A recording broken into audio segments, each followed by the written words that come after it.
Hər kəsə salam dostlarım. Bu gün sizlərə bir ay əvvəl çəkdiyim videonun ikinci bölümünü çəkirəm. 10.000 manat kredit götürmüşdüm və o videonu çəkdikdə $2500 ziyanda idim və sonra həmin ziyanım $3500 oldu. Demək olar ki, ziyanımın bir hissəsini geri bağlamışam və indi $2500 ziyandayam. Bu ziyanın yaranmağının səbəbi nə oldu? Mən bir neçə sektorlar seçdim. Bu şirkətlər demək olar ki, yaxşı performans göstərmədi. Çünki bu da birjada baş verən rotasiya, yəni ki, belə çox qazanclar əldə olunan səhmlər satıldı, şirkətlər satıldı və yerinə başqa şirkətlərə pul keçirildi. Mən daha çox swing trade etdiyim üçün, yəni uzun müddətli fikirləşirəm. Bu bəzən 1 ay olur, 2 ay olur, 6 ay olur, 1 il olur. Yəni uzun müddətli fikirləşdiyim üçün bu düşüşlər məni elə də qorxutmur. Çünki mən investisiya, yatırım etdiyim şirkətin nə olduğunu bilirəm və ona görə də bu məni qorxutmur. Və mən çalışıram ki, yatırım etdiyim şirkəti başa düşüm, nə iş görür, gələcəyi nə olacaq, mənə nə fayda gətirəcək. Bunu bildikdən sonra artıq mən o şirkətdən qorxmuram, çəkinmirəm. Çünki bilirəm ki, bu gün qazandığım o həmin ziyan bir gün yenidən xeyrə doğru dönəcək. Buna nümunə kimi bir şirkəti misal çəkə bilərəm. Həmin şirkət Arcaddir.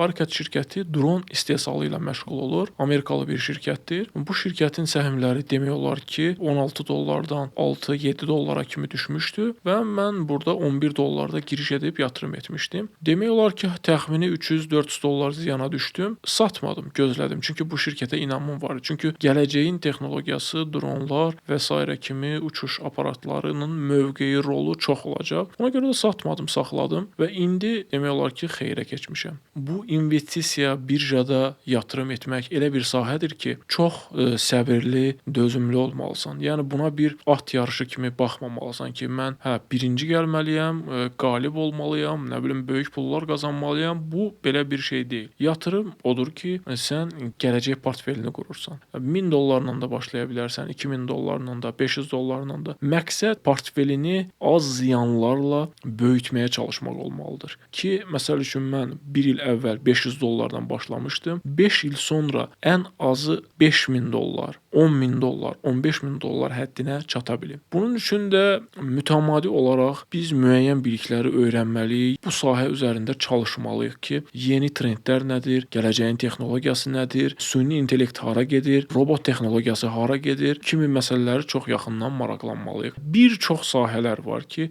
biz yatırım edib pul qazana bilərik. Birjada fürsətlər heç bir zaman bitmir. Yəni sən sadəcə məqsədin olmalıdır ki, mən səbirli olum, səbirlə yavaş-yavaş bu pilləni başa vurum. Mən sizlərə belə bir video çəkəndə demişdim ki, sizlərə şəffaf paylaşacağam. Bugün də bu videonun ikinci bölümüdür. İzlədiyiniz üçün təşəkkürlər dostlar. Bu kimi videolardan xəbərdar olmaq istəyirsinizsə, kanala abunə olmağı və like atmağı unutmayın. Əgər sizin də bu sahə ilə bağlı maraqlandığınız, nəsə qaranlıq qalan bir sual varsa sizə mənə şərhlərdə yaza bilərsiniz. Sizlərə vaxtım, imkanım olduğu zaman cavab yazmağa çalışacağam.